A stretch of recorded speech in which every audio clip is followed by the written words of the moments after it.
Alors, Sandrine me demande de vous dire en gros la démarche, enfin un peu globale du travail qu'on a fait sur l'office et par rapport au judaïsme. Parce que nous souhaitions au départ ouvrir un peu l'office en latin à toute la richesse liturgique de l'Église indivise. Mais nous ne sommes pas très calés dans les langues et tout ça, donc on a pris d'abord Meursault. Donc nous avons essayé d'écouter les différentes liturgies, mais évidemment on s'est trouvé confronté à des textes très anti-juifs, du côté byzantin, mais aussi dans d'autres offices, comme l'office syrien, il peut y avoir aussi des choses. Mais les Syriens sont des sémites. Et ils sont beaucoup plus proches des Juifs par tempérament, par mentalité, et plus bibliques. Ils utilisent beaucoup l'Ancien Testament, ils sont plus proches par tournure d'esprit, je dirais. Donc nous, ce qu'on a fait, c'est en très gros. Bon, il y a des choses grossièrement, si j'ose dire, permettez-moi de le dire, grossièrement anti-juifs, ça, c'est pas difficile d'écarter. Il y a d'autres où c'était plus délicat parce que le tropère ou quoi faisait allusion à l'Ancien Testament, enfin au Premier Testament, et que ça, c'était très précieux. Mais il le faisait allusion sur mode de substitution ou d'opposition. Donc là, les corrections pouvaient être assez faciles, dans le sens qu'il suffisait de remplacer un « mais » par un « et », ou bien de bouger une virgule ou quoi, et ça pouvait donner une autre, enfin, plus accueillant, disons. Après, l'enracinement dans le judaïsme a joué aussi beaucoup dans notre lectionnaire. Parfois, c'est pas dans les tropères directement, bien que ça peut jouer, mais dans le lectionnaire, et ça c'est surtout là le grand œuvre, si j'ose dire, de Sœur Simone, le choix des lectures où la Bible commente la Bible et toutes les références bibliques, Ancien et Nouveau Testament, qui se trouvent dans les tropères ou les prières, trouvaient leur écho dans ce lectionnaire. C'était justement en se basant sur toutes les allusions bibliques. Donc ça restituait, alors ça pour vous donner un exemple, mais là c'est un exemple peut-être pas le meilleur, mais quand même, la fête de Pentecôte. La Pentecôte chrétienne, dans le récit des Actes des Apôtres, ça s'inscrit dans la Pentecôte juive. C'était le jour de la Pentecôte. Et le tropère, un des premiers stichères byzantins, dit on célèbre aujourd'hui le don de l'esprit, l'accomplissement de la promesse et du don. Donc nous avons un peu souligné par différents biais que ça s'inscrit dans la Pâque juive, qu'on ait conscience de la Pâque juive, de la Pentecôte juive. Donc en fait, le jour d'avant-fête, le vendredi soir et samedi matin, nous avons pris beaucoup de textes des Midrashim ou de la tradition juive pour dire le don de la loi, que c'était ce jour-là, dans la liturgie juive, la liturgie du don de la loi. Et, nous chrétiens, le don de l'esprit, mais c'est en continuité. Alors, on a cet office qui est, je dirais, peut-être le plus juif de toute l'année liturgique, puisqu'on est centré uniquement sur le don de la loi. Et ça, oui, on a... En fait, tout était centré sur le don de la loi. Je crois qu'il y a eu des chrétiens qui ont dit c'est quand même pas assez chrétien. Donc, Sœur Simone n'a gardé que 2 tropères, et après tout le reste est sur l'attente de l'Esprit Saint. Voilà. Donc, mais quand même, par exemple, l'office de midi, du samedi midi avant Pentecôte, on a la lecture du décalogue, du don de la loi. dans le livre de l'Exode. On est debout. Et le matin de la veille de Pentecôte, le matin c'est un office tout à fait spécial parce que il est dit dans un midrash que le matin de Pentecôte, quand les Hébreux étaient au pied du Sinaï, qu'ils allaient recevoir le don de la loi, il y a eu un silence d'une demi-heure. Et que pas un oiseau ne chantait, rien, un silence total de la création pour recevoir le don de la loi. Alors nous avons fait cet office du samedi matin, un office de silence, c'est-à-dire qu'on commence les prières d'introduction et puis 2 textes qu'on lit, un qui est tiré des Midrashim et l'autre, je ne me souviens plus, peut-être d'Anthropère, pour dire que on était donc en silence pendant une demi-heure pour attendre le don de la loi et le don de l'esprit. Donc on est en silence. Voilà. Alors évidemment, l'humour veut que parfois la fenêtre est ouverte et des oiseaux pépient. Mais on ne peut pas le s'empêcher. Et donc ça, c'est une manière de donner l'arrière-fond de la fête juive dans l'avant-fête. Voilà. Sœur Dominique, est-ce qu'il existait cet office dans une tradition syriaque ou copte, Oui. je ne sais pas quoi? Non, Non. Donc pas c'est ça, vous qui c'est pas l'avez du tout. posé, inspiré Voilà. par les silences. Et donc c'est dans le lectionnaire et puis dans certains textes lus que c'est bien, mais c'est surtout l'avant-fête. C'est pas la fête de Pentecôte directement. Et puis l'autre chose, c'est alors une autre façon d'avoir fait jouer ça, cette racine juive, ça a été oui, le mercredi saint. Là, c'est plus délicat parce qu'il n'y a pas vraiment eu de tradition juive directe. Mais le mercredi saint, et en fait j'ai regardé, c'est le jeudi saint qu'on a pris. Le jeudi saint au soir, on a un office, après donc la liturgie eucharistique et tout, on a un office en 3 veilles, l'arrestation de Jésus, et puis la trahison de Pierre, non, le reniement de Pierre c'est la 3e, l'arrestation, c'est ça. Mais dans la première veille, il y a l'agonie de Jésus au jardin des Oliviers. Et il arrive le thème de Judas. Et c'était quand même très délicat parce qu'il y a des textes terribles dans la tradition byzantine, entre autres, où Judas et les Juifs sont identifiés. Et ça, c'est une chose qu'on ne pouvait pas intégrer. Et puis, il y avait d'autres textes qui disaient Judas, comment as-tu pu faire ceci, cela?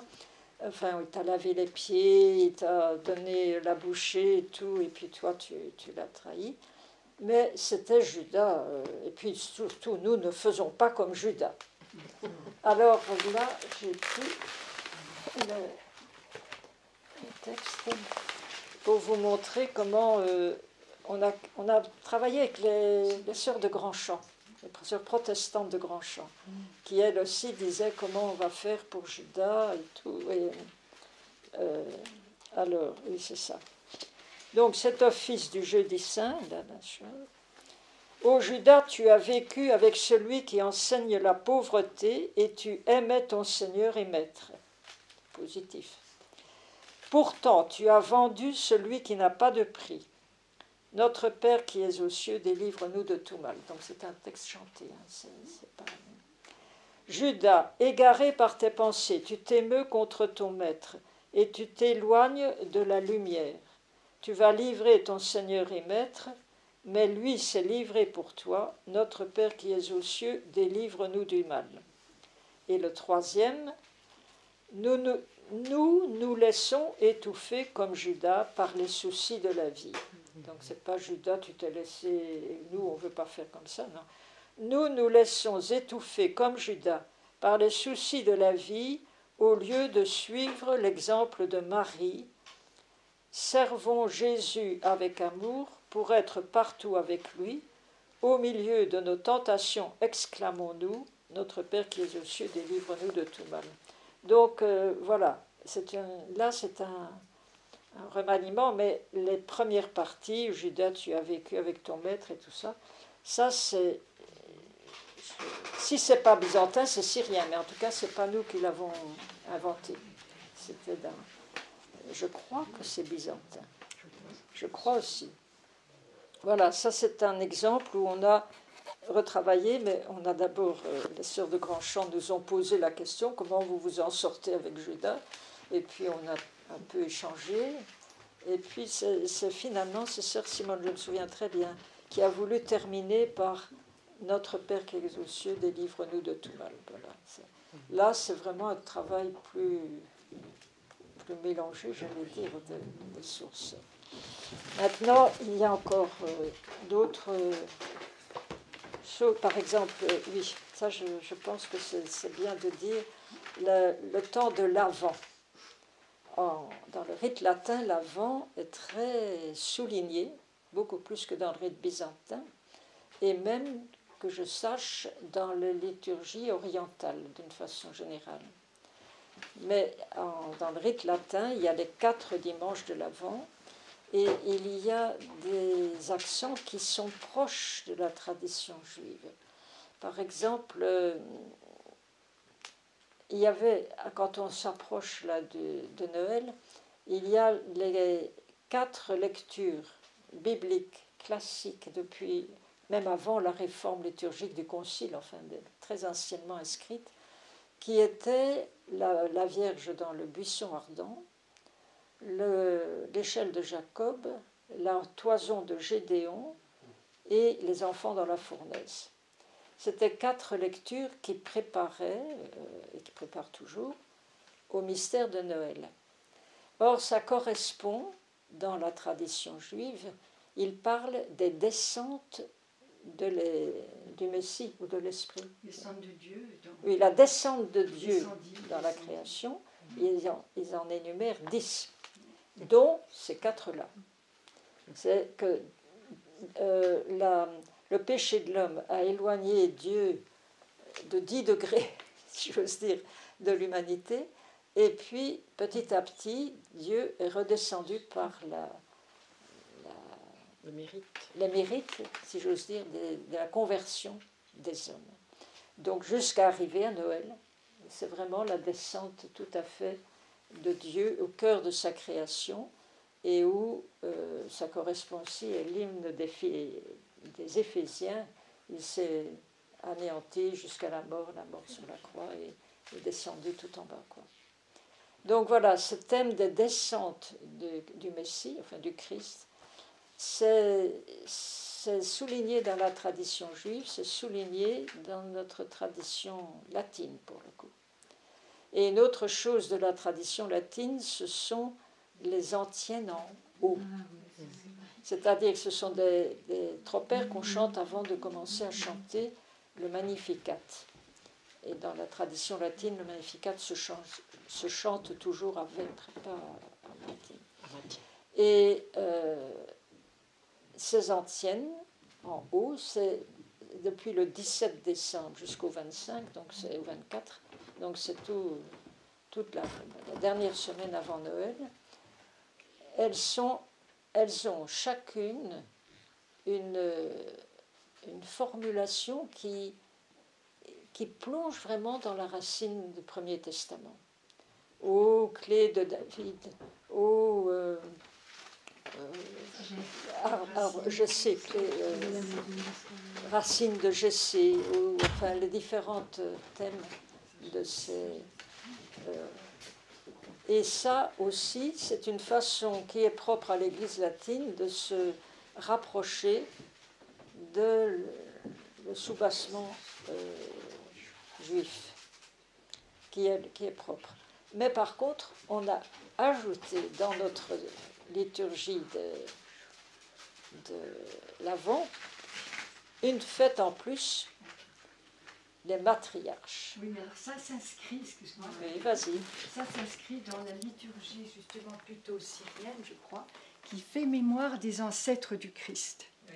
Donc là, on a mis les saintes matriarches, puisqu'on avait les saints patriarches le 6 septembre qui est fondé sur Saint Abraham, je crois que c'est une fête qui se célèbre à Jérusalem.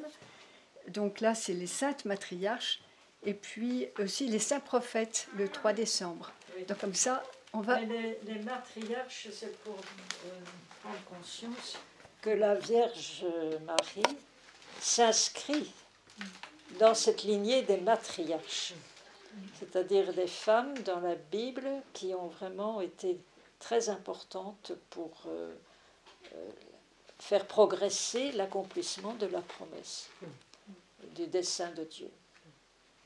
Est-ce qu'on peut rajouter aussi que donc Sœur Claire, évidemment avec Sœur Simone, et Sœur Claire a fait une icône de la nativité du Christ, mais qui se distingue. Bon, alors c'est il y a un triptyque, hein, donc avec les scènes, les 4 scènes, mais aussi, elle s'est inspirée de, je crois que c'est à Juniège, on voit l'arche de Dieu entourée des 2 archanges, des 2 anges qui sont dans le propitiatoire. Et donc c'est ça, c'est cette descente de Dieu entre les 2 chérubins et qui tombe sur la crèche, j'allais dire, voilà. Et ça c'est très fort parce que c'est vraiment souligné. C'est parce que c'est l'icône classique que vous connaissez de Noël, la nativité où la Vierge est couchée, tourne le dos à la grotte, où il y a une sorte de coffre et l'enfant Jésus qui est placé dessus. Et la Vierge est couchée devant, mais elle regarde vers le priant, celui qui prie l'icône, mais elle ne regarde pas l'enfant Jésus. C'est pas très maternant. Et en fait, et puis en haut de l'icône, il y a les 2 anges qui sont autour du ciel ouvert. Enfin. Alors, on a fait des tout petits changements, c'est-à-dire que les anges, ils ne regardent pas en haut, ils regardent sur le Christ. Les anges regardent sur la grotte et la caisse, en fait, on l'a mis comme si c'était l'arche d'alliance, avec des anneaux. Donc, l'enfant Jésus repose dans ce lieu, entre le chérubin et sur l'arche. Ça, c'est une chose qui est très, très, très présente dans la tradition juive, que ça se trouve littéralement dans le livre de l'Exode. Quand Dieu explique à Moïse comment il doit faire l'arche d'alliance, il lui dit un coffre, et puis dessus une plaque en or, et puis 2 chérubins que tu dois souder, et ils doivent se faire face, mais pas se regarder dans les yeux. Ils doivent regarder le couvercle, c'est-à-dire dans le coffre, la Torah. Et Dieu dit à Moïse, c'est dans l'espace vide entre le chérubin que je te parlerai. Donc là, le Verbe qui s'est fait chair, il est dans cet espace vide. Et dans la pensée juive, c'est très très prégnant. Que la réalité du mystère est dans l'entre-deux des chérubins. C'est pas, comment dire, c'est pas une chose statique, c'est dans l'entre-deux. Et ça, c'est très très important pour se approcher le mystère, de toute façon. Comment dire, quand vous avez un rabbin qui dit blanc, il y a toujours un rabbin qui dit noir en face, par principe, même si tout le monde est d'accord avec celui qui dit blanc. Parce que, voilà, une parole humaine ne peut pas dire toute la réalité. Et il faut resituer l'entre-deux. Voilà, ce sont des petites choses, enfin des grandes choses, je ne sais pas, mais qui peuvent vous donner une idée de comment on a un peu fonctionné entre tout ça. Et alors il y a quand même dans notre office, ce que je disais tout à l'heure à Olga, que dans l'office syrien, il y a toujours un cédro. Et un cédro, c'est une pièce qu'on lit, mais qui est sous forme de louange. Louange à toi, Seigneur, et puis on parle du mystère de la fête. Ou les samedis, on parle de la résurrection. Et dans ces cédros, on a pu introduire parfois des extraits d'homélie des pères, qui sont souvent assez lyriques et qu'on peut très facilement mettre. Ce qui permet aussi, là, un lieu dans l'office où on médite un peu sur le mystère qu'on célèbre, et qui n'est pas sous forme de chanter d'être père, ni de faire des lectures bibliques, mais d'écouter une louange qui donne la tradition patristique un peu. Voilà. Et puis il y a la vigile pascale. Ah oui, ça c'est encore... Quel beau Dieu, quelle bénédiction. Ô nuit pascale, attendue une année et durant. C'est-à-dire que là, Sœur Simone s'est appuyée sur le livre de Père Ledéo, qui a étudié la vigile pascale dans la liturgie juive. Et cette liturgie a 4 veilles. Les 3 premières, c'est la création, c'est Abraham et le sacrifice d'Isaac, c'est la traversée de la mer Rouge, et la 4e veille, c'est la venue du Messie. Donc on attend toujours le Messie. Et pour les chrétiens, évidemment, c'est tout indiqué, c'est la place du Christ ressuscité, la 4e veille. Mais pour nous, donc, on a repris ce rythme de 4 veilles de la nuit, qu'on retrouve d'ailleurs un peu dans la lecture des... Je ne sais pas, je n'ai pas assez regardé de près pour le byzantin, mais dans la lecture de la vigile pascale latine, il y a... On a toutes ces lectures. Et on a repris dans cet office le début, la création, il y a un... Oui, parce que l'exultet dans notre liturgie latine, c'est une hymne d'Astérius Damasé qui reprend très fort justement toutes ces 4 veilles. Il fait allusion à la création, à Abraham, à Moïse, le passage à la mer Rouge, etc. Donc ça a fait 4 strophes. Voici la nuit. Voilà, de voici la nuit où Dieu a créé, voici la nuit où Abraham a offert son... Voici. Et chaque fois, il y a des textes du Seder juif qui commentent. Et puis après les lectures, ce sont des textes aussi chantés, mais là, c'est des homélies des pères de l'Église. Donc c'est une sorte de mouvement et d'alternance entre la tradition juive, la tradition le mouvement de Pâques, et puis ça aboutit chez nous à la 4e veille où on chante le cantique des cantiques. Lève-toi, ma bien-aimée, et voici l'hiver est passé. Et en fait, c'est tout. Et c'est vrai que le Père Lève Gilet commente dans, je crois que c'est l'an de grâce, il fait ressortir que les 2 anges au tombeau, l'un à la tête et l'autre aux pieds, réfèrent au propitiatoire.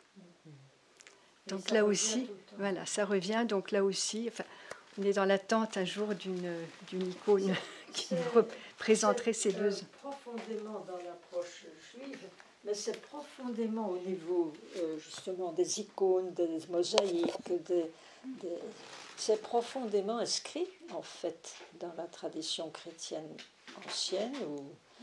Et c'est ça tout l'enjeu maintenant, c'est face à cette prise de conscience de l'enseignement du mépris, comme disait Jules Isaac, de tout ce qui pouvait être anti-juif, c'est positivement de prendre conscience que c'est la racine qui nous porte, comme dit saint Paul dans son épître.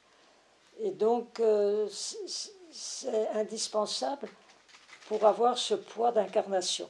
Là, je me rappelle toujours Armand Abécassi, quand il est venu ici, il voulait nous expliquer d'abord ce que c'est que la loi pour un juif pratiquant pharisien. Bon. Il voulait l'expliquer à des moines, parce qu'il avait l'impression que ça rencontrait quelque chose de l'observance monastique. Mais après, il nous a fait un commentaire. Alors, je ne sais plus de ce que c'était. Je me souviens qu'il y avait une histoire avec David et que les rabbins discutaient à perte de vue pour savoir si à tel événement, David avait 37 ans ou 40 ans ou 35 ans. Enfin, bon.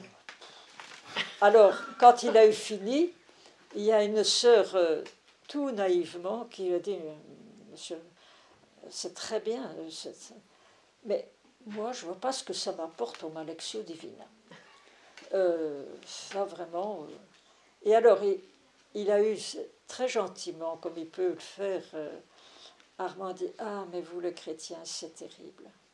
Vous manquez totalement du sens de l'incarnation. Alors, vraiment, c'était le comble d'entendre ça. Mais c'est vrai. Et quand on apprend un peu l'hébreu, même sans être très poussé, et les commentaires, on voit bien que la manière dont il commente la Bible, c'est très existentiel. Ça prend toutes les situations existentielles de la vie. C'est comme le livre des Nombres où vous qui commence au don enfin, juste ils quittent le Sinaï et ils arrivent en terre promise. Le livre des Nombres, c'est 40 ans de faire Eh bien, dans ce livre qui symbolise 40 ans, c'est toujours une vie humaine, il y a tous les combats de la vie communautaire, je dirais, mais de l'humanité. On veut de la viande, on veut de la manne, on en a marre de la manne. Et puis, quoi, Corée qui dit, oui, Moïse, on est tous prêtres, il y a une contestation de l'autorité. Enfin, tous ces combats fondamentalement humains, on les retrouve. Et c'est très prégnant, c'est très incarné, justement. Alors, c'est vrai que, quelque part, on a été dans une situation, toute petite communauté, perdue dans les Alpes, que personne ne connaît, et on était tranquille, si j'ose dire, pour faire notre recherche et en même temps le vivre, chanter un office. Ça ne se fait pas sur papier comme ça. Donc, ça a pris 20 ans pour mettre vraiment tout à fait, enfin, bien au point. Mais 10 ans, c'était simplement en connaissant mieux les liturgies byzantines, syriennes en gros, puis un peu chaldéennes, etc., de mettre en place une année liturgique. Mais pendant ces 10 ans, chaque année, quand on retrouvait la fête, la Pentecôte, ou même la Transfiguration, la Dormition, tout ça, chaque année, c'était remis un peu sur le métier, si j'ose dire, de l'expérience qu'on avait faite et qu'on se disait non, ça ne va pas, point de vue français, mais pour vous dire que c'est jamais fini, c'est l'épiphanie ici. Donc le tropère de l'épiphanie, on le chante depuis je ne sais pas, presque 60 ans. Et on chantait toujours au Seigneur dans ton baptême au Jourdain, nous... c'est manifester l'adoration de la Trinité. Voilà, comment tu dis nous? C'est manifester Oui, l'adoration de la Trinité. la manifestation de l'adoration de la Trinité. Manifester l'adoration De la Trinité. Bon, et alors, un beau jour, on s'est quand même dit, mais c'est pas français. Et on peut manifester une adoration bizarre. Eh bien, c'est tout récemment qu'on s'est dit, mais pourquoi c'est tout simple? Manifester la Trinité que nous adorons. Ça tombe un peu mieux sur ses pieds. Bon, vous voyez, ce sont des choses que constamment on peut comme ça, dans notre fils, il y a des tas de choses comme ça qu'on peut améliorer un peu.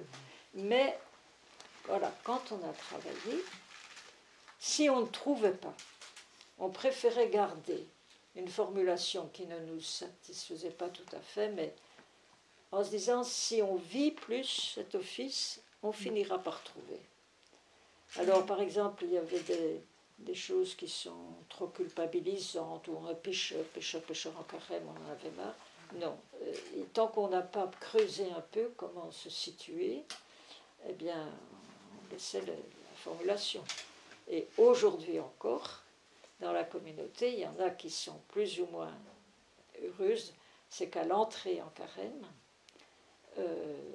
l'office du pardon, ça, introduit les demandes de pardon de l'office de Kippour. Donc c'est une grande prière où tout le monde dit j'ai péché, on décline tous les péchés de la terre et on le dit au je. On peut dire au nous ou on peut dire au je. Mais voilà, on peut dire mais enfin moi j'ai pas fait ça et tout. C'est une façon d'assumer l'état de pécheur de l'humanité et que bon moi j'ai peut-être pas fait ce péché-là ou ce péché-là, mais on est à un niveau plus profond, que c'est dans notre patte humaine qu'il y a eu cette distorsion, et qu'on, voilà, c'est des dérives possibles de notre patte humaine. Il y a des prières qui sont je et des prières juives qui sont nous. Voilà, il y a les deux. Est-ce que je peux te dire aussi quelque chose? Je me souviens quand il y avait le père Dupuis et Colette Kessler. Donc le père Dupuis, il était responsable aussi des relations avec le judaïsme. C'était un dominicain. Et Colette Kessler, bon, je ne sais pas si elle est morte maintenant, mais elle a fondé le Talmud Torah pour les femmes. Et elle était venue en retraite ici. Et avec Sœur Simone, il y a eu vraiment une rencontre très forte. Et ils étaient là, je crois qu'il y avait le dimanche de Moïse. Et puis, avant la transfiguration, il y a le dimanche d'Élie, il y a le dimanche de Moïse, et après la transfiguration. Puis il y a aussi la fête de Saint-Moïse. Et là, on lit un midrash qui a été travaillé aussi par Edmond Flegg, donc c'est très poétique, sur la mort de Moïse. Et d'ailleurs, on a relu quand Sœur Simone était agonisante. Et je me souviens que les deux, ils ont dit, mais ça donne une dimension à la transfiguration. Vraiment, les soubassements sont là. Et voilà. Parce que Moïse et Élie parlaient oui. avec Jésus de son départ et de sa mort. Donc, c'était très prégnant. Est-ce qu'on pourrait partager votre trésor liturgique dans des petites commissions liturgiques de notre Église byzantine? Est-ce que vous nous autoriseriez à partager ce trésor? Et voilà, il faut vous dire aussi que nos rapports avec les orthodoxes, nos amis orthodoxes, au départ c'était très chaleureux et je crois que secrètement ils pensaient qu'on allait devenir orthodoxe et on les aime beaucoup mais on n'a pas pensé que c'était ça notre appel. Et donc après, moi je comprends, c'était plutôt critique. Vous faites votre cuisine dans notre liturgie, et qu'est-ce que c'est que ça? Il faut tout prendre ou pas prendre et tout. Donc nous sommes devenus très prudents pour ne pas blesser nos amis orthodoxes, et c'est ça qui fait qu'on est parfois réticent d'ouvrir, j'allais dire. Alors, c'est moins risqué quand c'est dans un milieu orthodoxe, puisque vous avez tout le soubassement. C'est beaucoup plus risqué dans un milieu catholique qui n'aurait pas cet arrière-fond. Maintenant, il faut vous dire que c'est pas un rite. Du moins, dans l'Église catholique, la liturgie des heures, c'est assez souple. Il y a une liturgie des heures qui est prévue, mais c'est ouvert. Donc, ça, je dirais qu'en tant que tel, il n'y a pas de problème. C'est plutôt par respect pour nos amis orthodoxes ou orientaux des autres rites qu'on ne voudrait pas que des catholiques prennent comme ça juste 3-4 phrases et ne situent pas dans une démarche d'ensemble.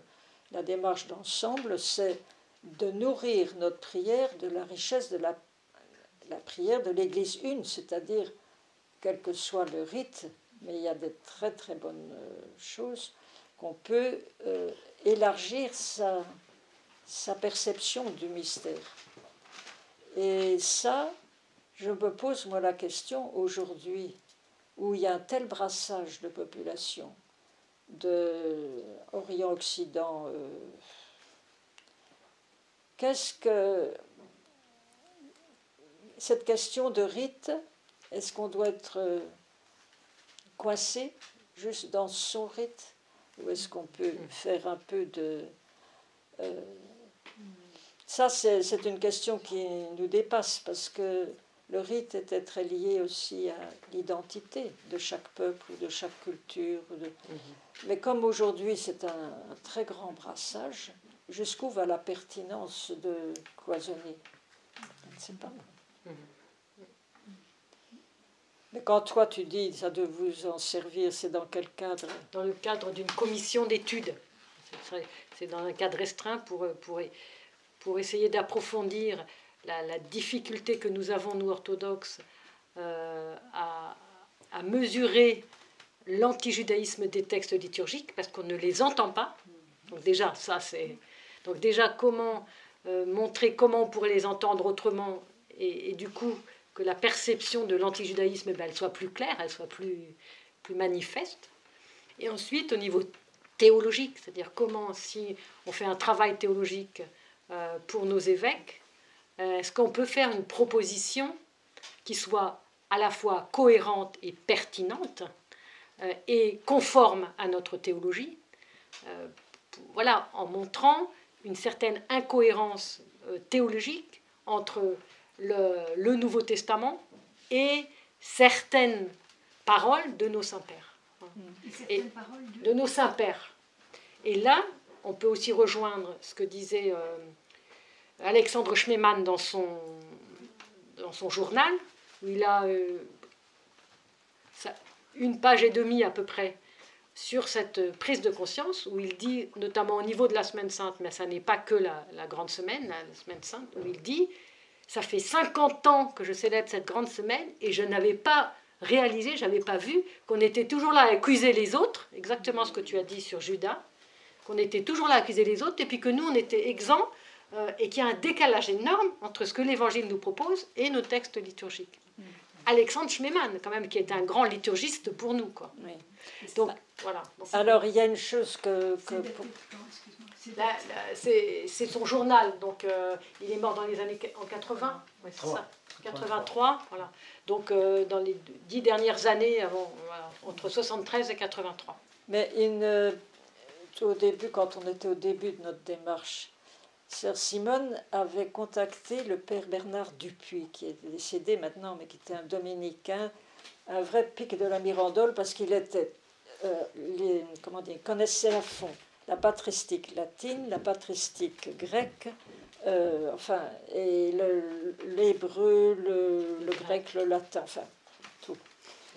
Et Sœur Simone lui dit, une fois qu'on a découvert un peu la racine juive, comment lire encore les pères de l'Église?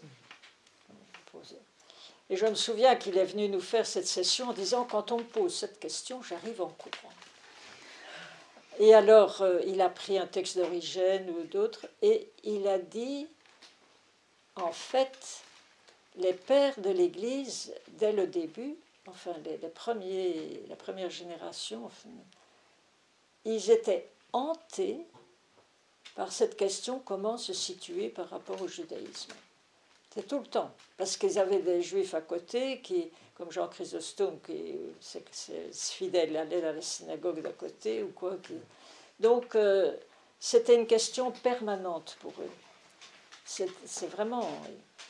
Et c'est ambivalent. Je crois que c'était très positif qu'ils aient cette conscience du judaïsme qui était là, comment se situer. Et en même temps, c'était à leur époque. Si bien que le père Dupuis disait, quand vous lisez les pères de l'Église, il faut toujours vous demander à quelle question ils tentent de répondre. Et si on ne peut plus aujourd'hui avaliser leurs réponses, dans le style substitutionnel ou opposé, etc., on doit se poser la question qu'ils se posent. Or, quand vous faites ça, que vous lisez n'importe quel père de l'Église, la question qui se pose, vous allez voir que 9/10 des cas, c'est toujours l'enracinement avec le judaïsme, comment se situer par rapport au judaïsme. Et je trouve que c'est une grande grâce de notre époque que maintenant, avec la prise de conscience qu'on ne peut pas avaliser les réponses anti-juives, il y a la question qu'on se réapproprie. Alors, comment se situe-t-on? Comment on va faire? Et répondre d'une façon plus constructive. Boyarine a travaillé ça énormément. Et bon, il peut y avoir, Ah oui. il peut y avoir plusieurs thèses, enfin plusieurs. Mais c'est ça la vraie question depuis le début. Comment, par exemple, Isaïe, dans le prophète Isaïe, moi je suis frappée qu'il parle toujours d'Israël et des nations. Toujours, toujours, toujours. Quand vous lisez bien, il y a des oracles sur Israël, il y a des oracles sur les nations, etc. Et moi j'avais entendu des juifs comme Armand Abécassis ou d'autres qui avaient dit, mais notre élection c'est en vue de toute l'humanité. C'est pas une élection. Donc cette dualité est déjà présente dans l'Ancien Testament, Premier Testament. Mais il faut bien sentir comment cette question mûrit et maintenant vous avez de très beaux livres comme Frère dans comment là les deux, l'évêque et le rabbin Oui, qui oui. ont frère d'espérance. À l'évidence, frère à l'évidence. Oui, frère à l'évidence. Donc c'est Monseigneur Dornelas et Jean-François Ben Saël. Voilà. Bon, mais il y a d'autres livres comme ça qui montrent comment une profonde amitié théologique, si j'ose dire, respecte chacun, mais en même temps, on est frères. On est frères en même temps.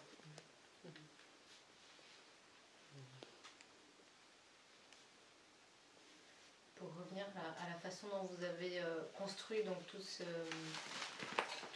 rituel liturgique, simplement sur la question de la façon collégiale dont vous l'avez mise en œuvre, concrètement, comment ça se passait? C'est-à-dire, vous faisiez l'office, vous priez l'office, et puis après, les sœurs discutaient pour dire, voilà, ça me pose question, et puis du coup, vous essayez de changer. Départ, sœur Simone avait une dizaine de livres ouverts devant elle, avec l'office syrien, l'office byzantin, les Bibles, tout ça.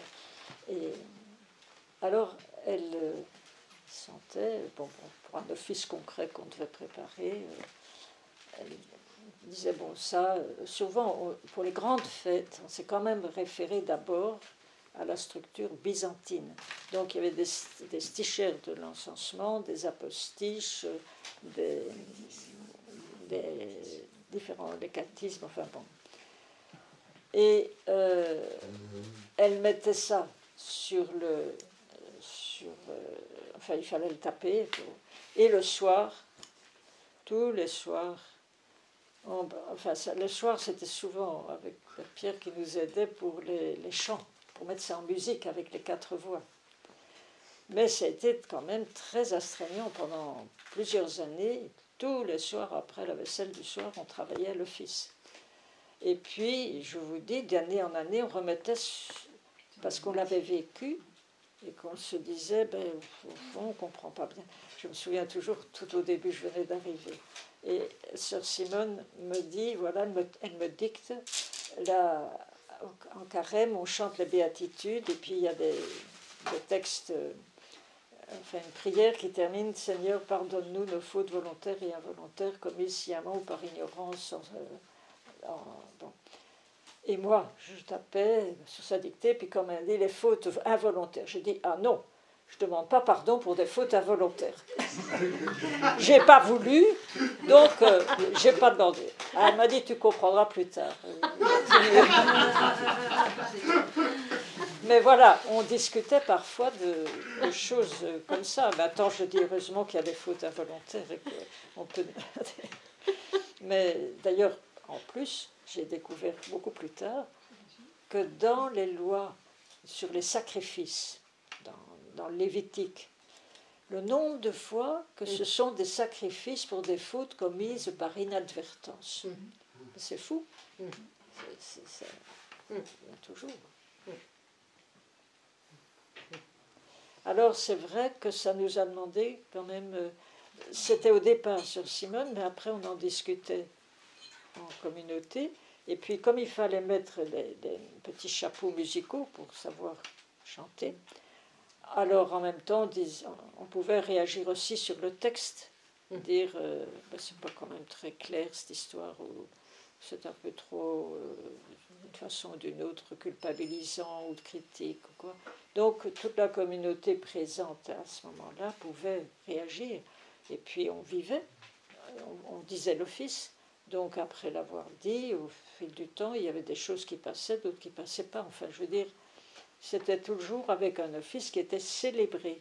Donc on pouvait sentir un peu...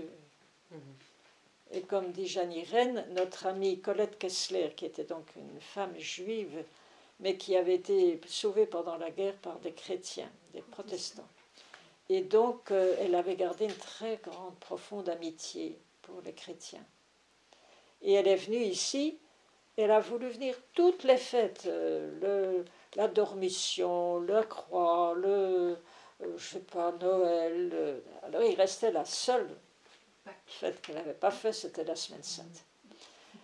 Et elle avait dit, intrépide, ben, je veux venir une fois une Semaine Sainte. Mais la pauvre, elle est morte avant, parce qu'elle avait une leucémie. Mais elle était au fond de la chapelle, puis après, elle nous disait parfois, par exemple, si on avait employé un texte d'un midrash, comme pour les matriarches, quoi, eh bien, elle disait quand même, vous ne devriez pas faire une doxologie trinitaire, par respect pour les Juifs. Après les prières synagogales, tu sais, après les prières synagogales, Voilà. on avait la doxologie trinitaire et elle nous a dit non, ça ne va pas. Parce que la prière synagogale, on a pris ça aussi. Le matin, c'est au début de l'office, le soir, c'est à la fin. C'est une des 18 bénédictions que les Juifs disent, plus d'autres prières, mais c'est surtout les 18 bénédictions. Et là, pour nous, c'était important, parce que de prier avec la forme de prière, autant des Juifs que de nos frères chrétiens de différents rythmes, quand on prend l'habitude de prier dans sa formulation, ça fait entrer quelque chose dans une sensibilité sans qu'on s'en rende compte. Et donc on a voulu faire ces prières synagogales et on les a terminées. On les aura ce soir juste avant notre Père. Sois loué, Éternel, notre Dieu, Roi du monde, Père miséricordieux, célébré par la bouche de tes enfants. Oui, par les cantiques de David, ton prophète, nous allons te glorifier. Loué soit celui qui parle et qui accomplit, loué soit celui qui étend sa miséricorde sur la terre et qui a pitié des créatures. Loué soit celui qui donne la joie à ses fidèles, qui les délivre et qui les sauve. Ça, c'est pour le matin. Eh bien, on termine. Gloire à toi, notre Dieu, gloire à toi, notre Créateur, gloire à toi, notre espoir de toujours. Mais on ne dit pas gloire au Père, au Fils et au Saint-Esprit. Moi, j'aurais une question par rapport à la musique. La musique. Oui, parce que vous avez dit que vous aviez mis en musique les textes, mais vous êtes basé sur quoi? Alors, Sœur Simone a envoyé le Père Pierre dans un monastère orthodoxe qui était en Hollande. Et, bon, comme vous le savez mieux que moi, dans les traditions de chant, enfin, il y a plusieurs traditions. Il y a la tradition grecque, slave. Donc là, c'était plutôt venant de la tradition slave. Mais, à tort ou à raison, on peut le critiquer, nous n'avons pas voulu suivre le rythme musical employé pour le slavon. C'est-à-dire que ça change à la fin de la phrase, le titre. Nous l'avons voulu plutôt plus l'adapter au français, tout simplement. Comme on chantait en français, on a mis les accents. Vous allez voir ce soir quand on chante. Et bon, ça a ses avantages et ses inconvénients. Et je trouve que du point de vue musique, pour adapter on pourrait faire mieux. Mais on a déjà fait pas mal. Mais on pourrait faire mieux, ou mieux travailler la manière de le chanter, je ne sais pas. Mais on n'a pas voulu, en tout cas, faire mais mettre l'accent comme ça au milieu. Mais voilà, ça, pour le faire avec l'accent au bout, ça fait quelque chose de peut-être de plus objectif, de plus... je ne sais pas. C'est vrai qu'il y a dit, là, ce ton 3, enfin, cette mélodie de la 3e semaine, Sœur Simone me disait, c'est pas ce qu'on fait malheureusement, où j'ai pas su le transmettre. Elle me disait, ce sont des Russes avec des bottes, et tu y vas comme ça. C'est le temps de Zagorsk. Donc Mais là, c'est beaucoup plus doux, plus... enfin, bon. Mais c'est comme ça. Ça dépend évidemment des... On a 4 sur 4 semaines. Et chaque fois, il y a une particularité. Ça se change de manière différente. Mais celle-là, c'est vraiment les paysans russes, hein, avec leur... Est-ce que tu peux juste dire une toute petite chose sur votre vocation, l'aspect de votre vocation des Pères du désert, en lien avec l'office, avec cette simplicité. Tu vois ce que je veux dire? Oui, ça c'est vrai que... Bon, là vous allez voir que maintenant, nous ne faisons plus, le Père Pierre ne peut plus faire d'encensement et de procession. Donc c'est plus simple quelque part. Mais autrement, on ne voulait pas trop de surcharge. Donc on n'a pas une abondance, on n'a pas voulu en rajouter, et même pour certaines trouvent parfois que c'est quand même un peu beaucoup, ça dépend. Alors, c'est curieux parce que Sœur Simone, la première, aimait aussi beaucoup le silence. Et finalement, nous avons repris ça de Molden, mais pas tout à fait comme le fait Molden, mais le jeudi, normalement, le jeudi soir à Vêpres, on n'a pas les Vêpres habituels, mais la prière de Jésus. Alors, on l'a dit de différentes façons. Parfois, chaque sœur disait 50 ou 30 invocations.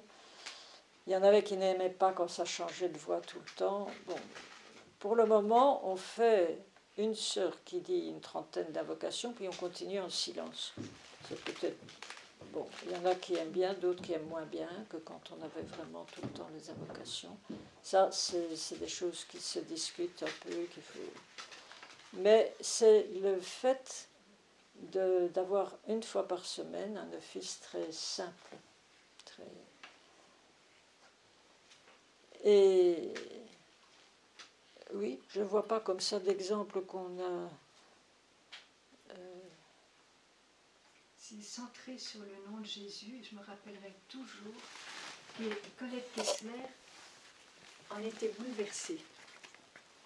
Elle a beaucoup aimé cette prière de Jésus, Colette. Oui. C'est tout. Mais à Molden, je crois que les moines se relaient hein, pour dire la prière de Jésus. Mais ça dure 2 heures. Donc. Voilà.